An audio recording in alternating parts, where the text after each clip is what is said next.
This week on Arizona Illustrated, Bighorn sheep, butterflies, Aldo Leopold, and counting giants.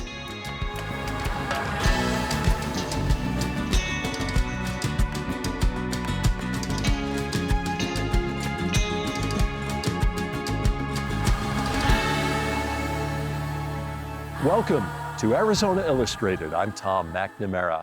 On this episode, we'll experience the sights, sounds, and solace of nature in Arizona. The Arizona Public Media crew and I are surrounded by just that here in the gardens of Tohono Chul. But first, an update on the coronavirus.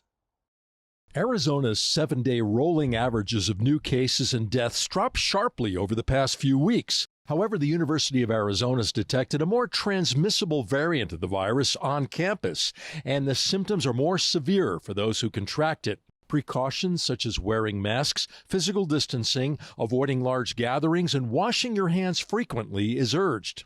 And vaccinations continue to rise as the state announced it would vaccinate anyone over the age of 16 at its vaccine pods, including the one at the University of Arizona. For information regarding vaccinations, visit azdhs.gov. For 49 days last summer, the Bighorn fire burned in the Santa Catalina mountains north of Tucson. It scorched nearly 120,000 acres, much of it habitat to a vast array of wildlife, including mountain lions, deer, and a native sheep that shares the fire's name, the bighorn.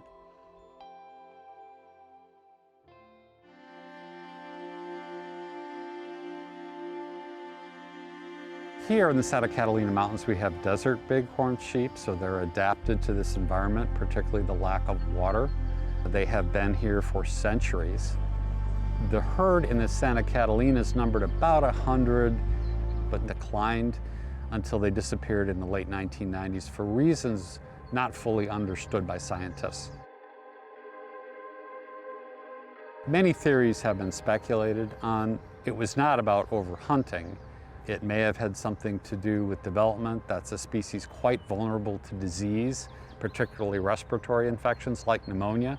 There's also a school of thought that the vegetation, particularly in the Push Ridge Wilderness, was just too dense for them.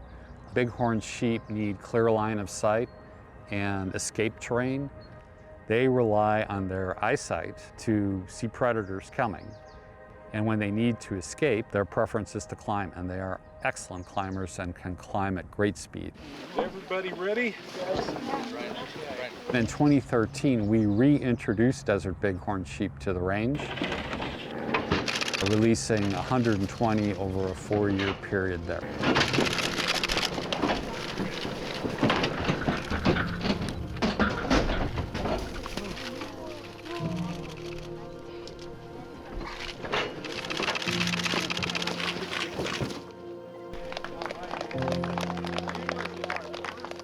I remember, in particular, one release right at the base of Push Ridge in an area known as Laquachi. They went right up to the group that was already there. They got into sheepy terrain right away and knew where to go.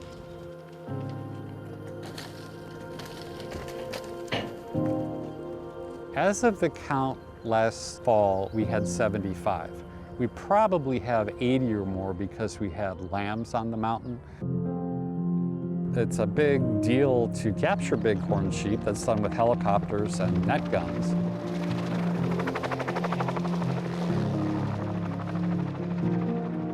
But we've had good luck, and by and large, most have made the arduous journey in good shape. The big curled horns on the rams are all about mating. And you can hear the sound of them butting heads. It sounds like a baseball on a bat. And they'll go at it for hours for the right to breed with the females.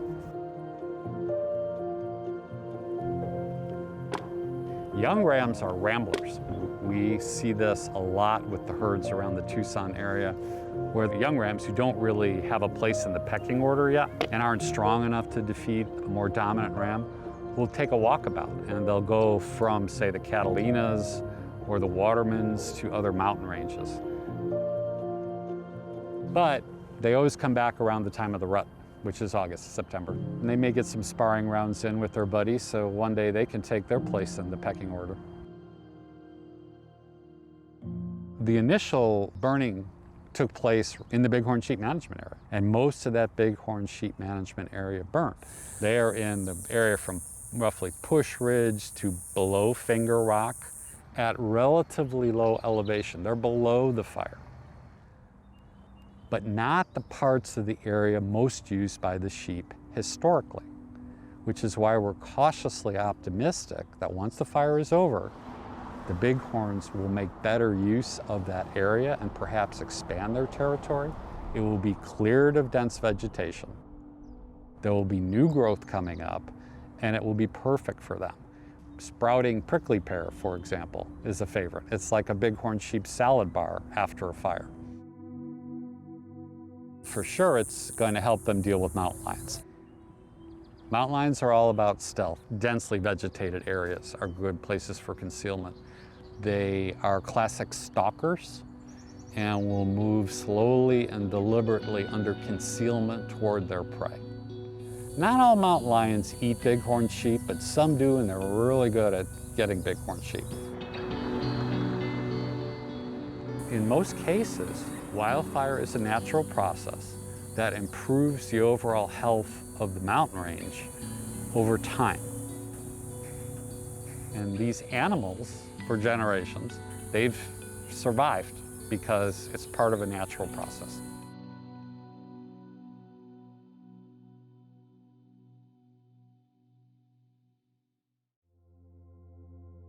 There are tens of thousands of species of butterflies, having inhabited the Earth for at least 150 million years. They vary in size and coloring and lifespan, but unfortunately, they do have one thing in common. Their very existence is challenged by climate change. Entomologists at the University of Arizona have enlisted the help of citizen scientists, including some right here at Tohono Chul, to better understand nature's hot dog.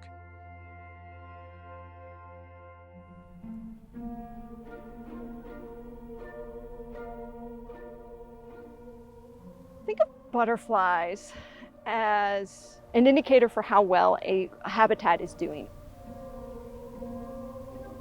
I call them nature's hot dogs a lot of the times because they move carbon and nitrogen through the system. So it's a caterpillar, which is often just this little blob of energy. Eggs with legs that gather nutrients from a plant and then are usually eaten by a larger animal such as a lizard, a bird, or a spider.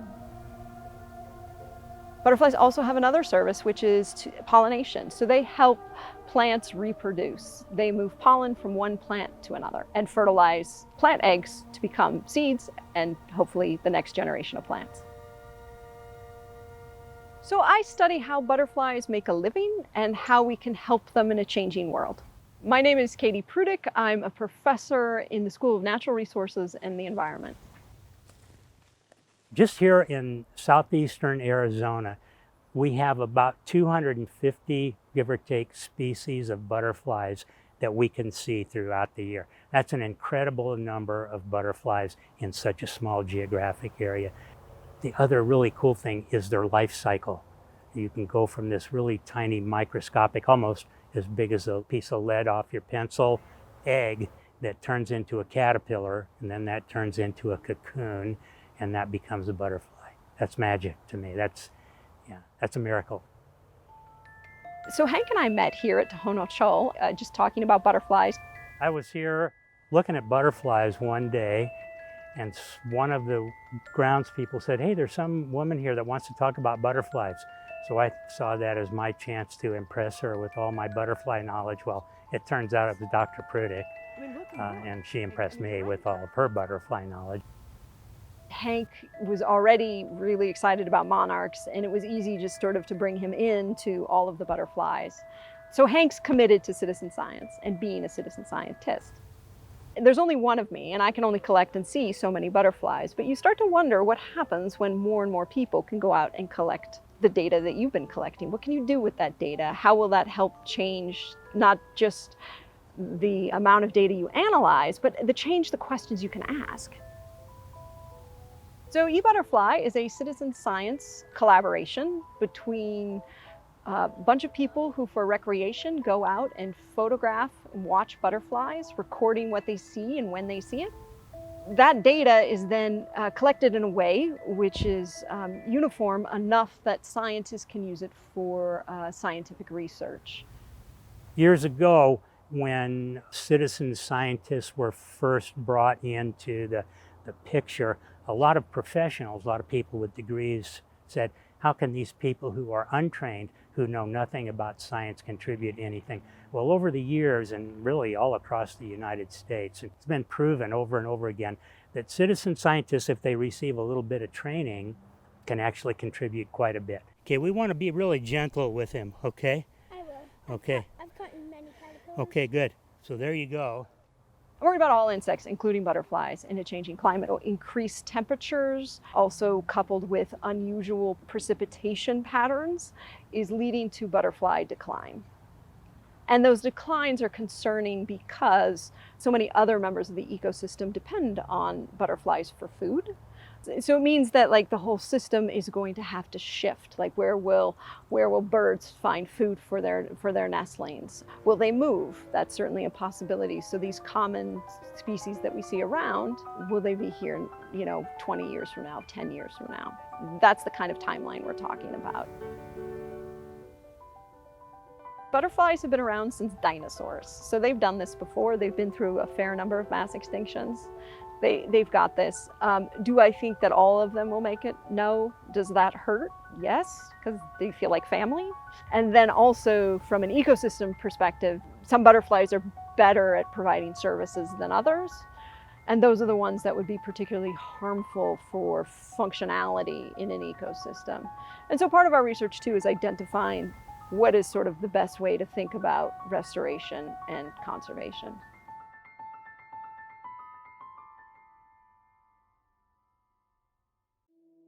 Conservationist, writer, and philosopher Aldo Leopold started his career with the Forest Service here in the Southwest.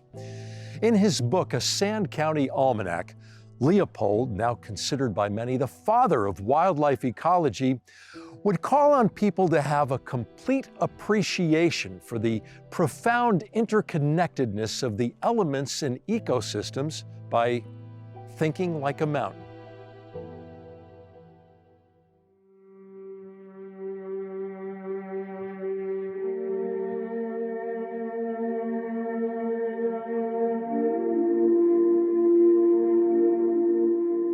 Looking through Aldo Leopold's archives, I came across these burned items. It turns out they were the contents of Leopold's pockets when he died. He was fighting a fire on his property and suffered a fatal heart attack. Leopold is best known for his book, A Sand County Almanac. It was published in 1949, shortly after his death. He also proposed the first wilderness area in the country. It was clear to him that wild places were becoming endangered by human activity and should be set aside. Some call him the father of wildlife ecology, but long before that, Leopold was a forest assistant at the Apache National Forest in the Arizona Territory. This was Leopold's first job. He was stationed in Springerville, and Arizona wouldn't become a state for another few years. I love a lot of the essays in Sand County Almanac. I think the one that's probably the deepest for me is the land ethic. And in this, he talks about humans' relationship with a wild environment and how he sees, at least, we are in the middle of a transformation. We go from feeling that we control environment, that we own environment, to the point where we say, no, we are part of the land. We are part of the environment. And that is a radical transformation. His time here colored the way he viewed things. It stayed with him forever.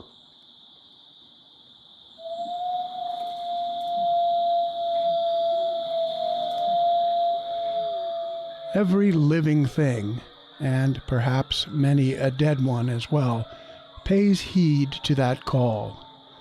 To the deer it is a reminder of the way of all flesh. To the pine, a forecast of midnight scuffles and of blood upon the snow. To the coyote, a promise of gleanings to come. To the cowman, a thread of red ink at the bank. To the hunter, a challenge of fang against bullet. Yet behind these obvious and immediate hopes and fears, there lies a deeper meaning, known only to the mountain itself. Only the mountain has lived long enough to listen objectively to the howl of a wolf.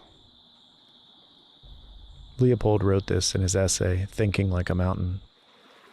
Later in the essay, Leopold wrote, We were eating lunch on a high rim rock, at the foot of which a turbulent river elbowed its way.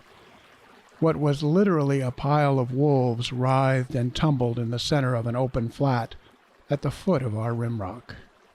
In those days, we had never heard of passing up a chance to kill a wolf. In a second, we were pumping lead into the pack.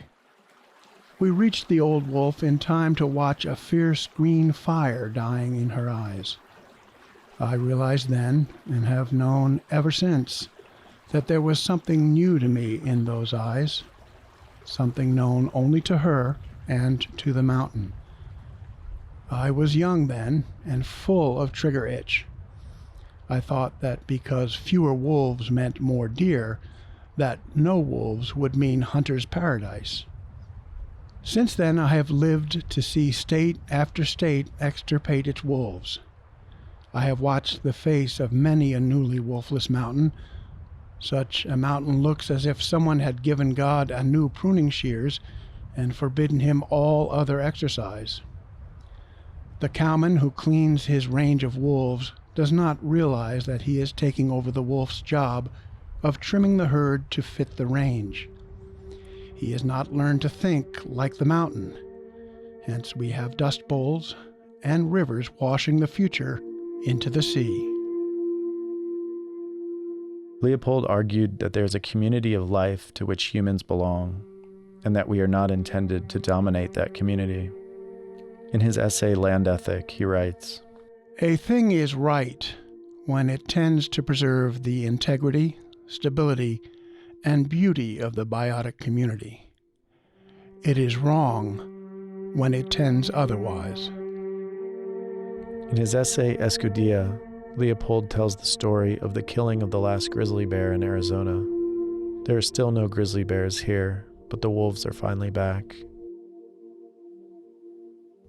At the end of his essay, Thinking Like a Mountain, Leopold writes, We all strive for safety, prosperity, comfort, long life, and dullness.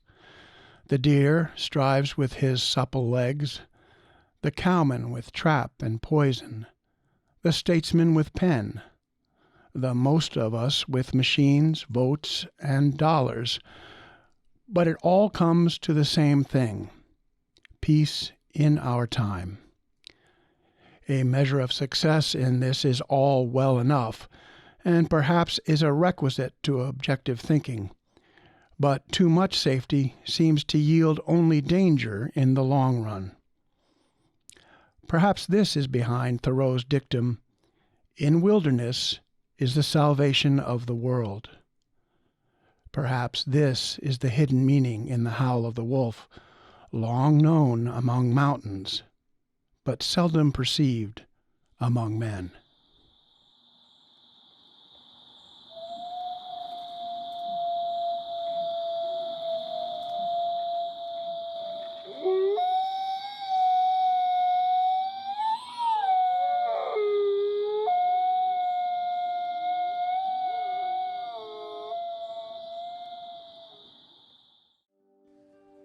The saguaro cactus is a beloved and celebrated symbol of the Sonoran Desert.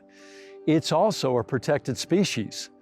Every 10 years, park rangers, conservationists, and volunteers gather at Saguaro National Park to map and measure and collect data on these giants. Now we look back on the Saguaro Census 2020.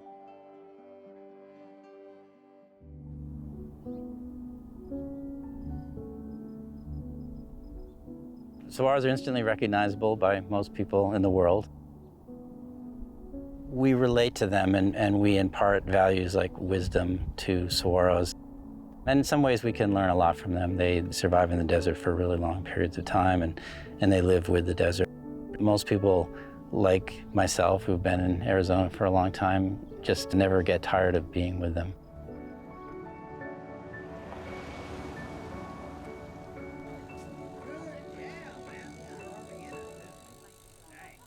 Can't have volunteer without brownies. There you go. Thank you. Welcome to the Saguaro Census. If you've done this before, awesome. If you've never done it before, you will learn. The Saguaro Census takes place every 10 years, which happens to coincide with the U.S. Census. And I always sort of joke that that's so we remember to do it every 10 years. It's a large citizen science project, so we invite lots of volunteers out here to help us count and measure and map and collect other data on saguaros. You know, we've been studying saguaros for many years, actually going back to the 1930s. Saguaro National Park was established as a national monument by President Hoover in 1933 in the ending days of his administration. We added the Tucson Mountain District in the early 1960s under the administration of President Kennedy, and then it became a national park, which is authorized by Congress in the 1990s. So we're now a national park, like the Grand Canyon and Yellowstone, the other great parks in the United States. National parks aren't just set up for us today, but for people in the future to enjoy. And so, you know, what I do is try to bring knowledge into that and use science to understand what's going on in the park and you know, kind of get information that allows us to protect it. Part of the history of this park is that soon after it was established in the 1930s, the visitors, the people from Tucson and the staff started to notice that a lot of the large saguaros in what we call the cactus forest area out here near the east end of Broadway were dying. And people were really alarmed about that. And so that initiated research on the saguaro to try to understand what the cause was. There were two things going on. The larger ones were dying, and a lot of that was maybe natural causes, including freeze events, very cold winters that we had in the late 1930s. But also, we weren't getting younger saguaros coming into the population. And we now think that a major reason for that might have been the loss of nurse trees. So saguaros, when they're very young, are often protected by trees like palo verdes and mesquites. That protects them from the cold in the winter, the heat in the summer, provides extra soil moisture. A lot of the trees in this part of Tucson were cut down for fuel wood in the late 1800s and early 1900s. And so when the monument was created, the trees started to slowly come back. So for the first few decades of the park, we weren't getting very many young saguaros coming into the population.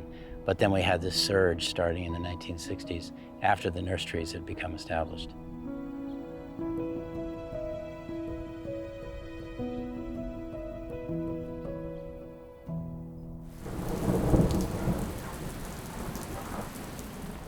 Saguaros take up most of their water during the summer rainy period. So the seeds are designed to germinate after the summer rains. And we don't get a crop of saguaros every year, but when the conditions are just right, when we have kind of a series of cooler, wetter seasons, the young saguaros will survive. You know, from their point of view, they need to be able to store enough water within the plant to kind of make it through the drought. And every now and then we get a lot of saguaros coming into the population.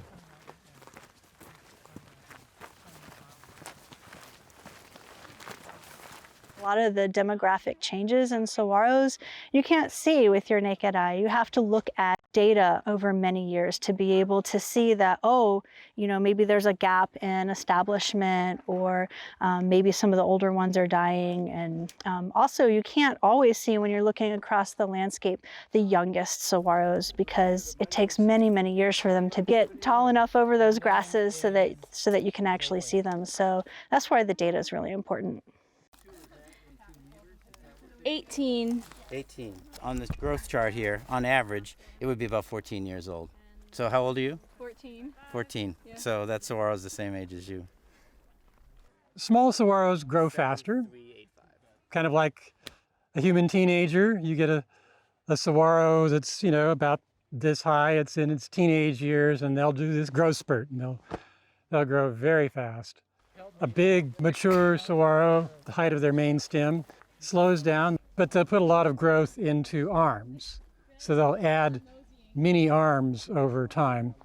and those will grow pretty steadily. We were really fortunate in that we had a great crop of saguaros that came into the park during the 1970s and particularly the 1980s. We had some wet years and right into the early 1990s. Since the early 1990s, we haven't been seeing very many new saguaros becoming established in the park. So we've been in a drought period, and we can kind of see that lesser numbers of saguaros entering the population really being closely tied to drought. The lack of good establishment in the last 20, 25 years is definitely something that we're concerned about. I wouldn't say we're alarmed about it because saguaros are so long-lived and can reproduce, for so many years, maybe more than 100 years. So, but it's something that we're definitely keeping an eye on. I am actually from Tucson, Arizona, so I'm of the few fortunate people that got to grow up here, and I keep learning how to appreciate this desert in different ways every year. I studied architecture, and I think they are great examples of what buildings should be and what they can be, and just the way that they protect themselves from the environment, from predators, and the way that they're able to hold water and store their energy. They're just fascinating specimens. I realized that living in Tucson for many years, I kind of stopped seeing saguaros as individuals. Just kind of like I have this image, I know what a saguaro looks like. But being forced to slow down and look at individuals, count the arms, see how many holes birds have pecked in them, see how they've grown, it really sort of changed my relationship with saguaros. So I'm here just to rediscover that appreciation for their individual beauty. Yeah, you can see the red line. You can see the red flag there. Yeah. So that's the line's coming down. I saw a flag right there. If we're going to live here sustainably for a long period of time, we want to live with the desert.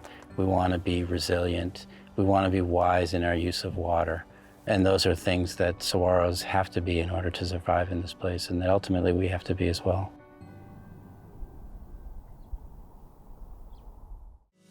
Thank you for joining us here on Arizona Illustrated. I'm Tom McNamara. See you next week.